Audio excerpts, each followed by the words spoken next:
ఇవన్నీ ఇవ్వడం జరిగింది. ఇలాంటి కష్ట సమయంలో కూడా చంద్రబాబు గారు కష్టపడడం చూసి మా వంతు కృషిగా నేను కూడా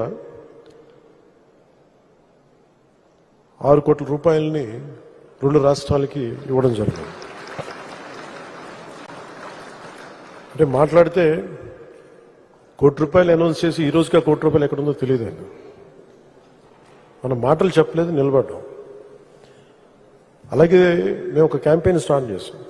ఈ వరదల ఈ సమయంలో దాతలందరూ ముందుకు రండి, సీఎం రిలీఫ్ ఫండ్కి ఇమ్మంటే చిన్నపిల్లల స్కూల్ విద్యార్థుల దగ్గర నుంచి ఒక రోజు కూలి పని చేసుకునే ఒక కూలి ₹600 సంపాదించే ఒక కూలీ సోదరుడు వరకు పెద్ద పెద్ద వ్యాపారవేత్తలు, పారిశ్రామికవేత్తలు అందరూ కూడా ముందొచ్చి ఈ రోజున ఆంధ్రప్రదేశ్కి అండగా ఉన్నందుకు ప్రతి ఒక్కరికి చంద్రబాబు గారి మన సిపిఎంఎన్ సీఎం రిలీఫ్ ఫండ్కి అందరూ చాలా భారీగా విరాళాలు ఇచ్చినందుకు మీ అందరికీ నా హృదయపూర్వక ధన్యవాదాలు, దాతలందరికీ నా హృదయపూర్వక ధన్యవాదాలు తెలుపుకుంటా ఉన్నాను. నాకు ఈ అవకాశాన్ని ఇచ్చిన చంద్రబాబు గారి నాయకత్వం కింద పనిచేసే ఈ అరుదైన అవకాశం కొన్ని కోట్లాది మంది ప్రజలకి భవిష్యత్తు తీర్చిదిద్దేలా, ఆయన ఎప్పుడు ఒక దశాబ్దం ముందు ఉంటుంది, తక్కువలో తక్కువ. అలాంటిది ఆయన 2047కి ఆంధ్రప్రదేశ్ ఎలా ఉండాలి, నెంబర్ 1 రాష్ట్రంగా ఉండాలి, తెలుగు ప్రజలు గర్వించే రాష్ట్రంగా ఉండాలి, అటు తెలంగాణ కూడా బాగుండాలి, ఆంధ్రప్రదేశ్ విభజన దగ్గర నుంచి వచ్చిన నష్టాన్ని తిరిగి కోలుకొని నెంబర్ 1 రాష్ట్రంగా ఎదగాలి. ఆయన ఆకాంక్షలు, ఆయన ఆశయాలతోటి మేమందరం ఆయన కలిసి ఉంటాం, ఆయన వెంబడి పనిచేస్తాం.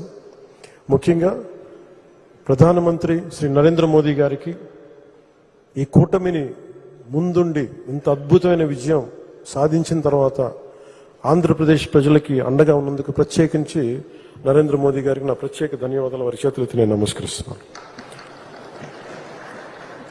అలాగే మనకి ఆ రోజున చాలాసార్లు చెప్పాను, తెలుగుదేశం పార్టీ నాయకులకి, అన్ని పార్టీలు చెప్పాను, మా పార్టీ వరకు చెప్పాను.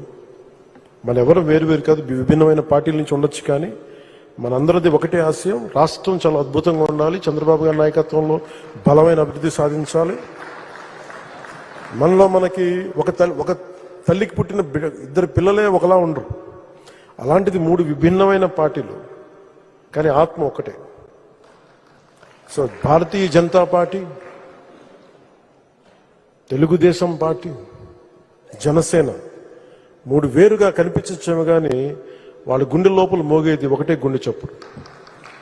జై హింద్. పవన్ కళ్యాణ్ గారికి ధన్యవాదాలు తెలియజేస్తూ ఇప్పుడు తెలుగుదేశం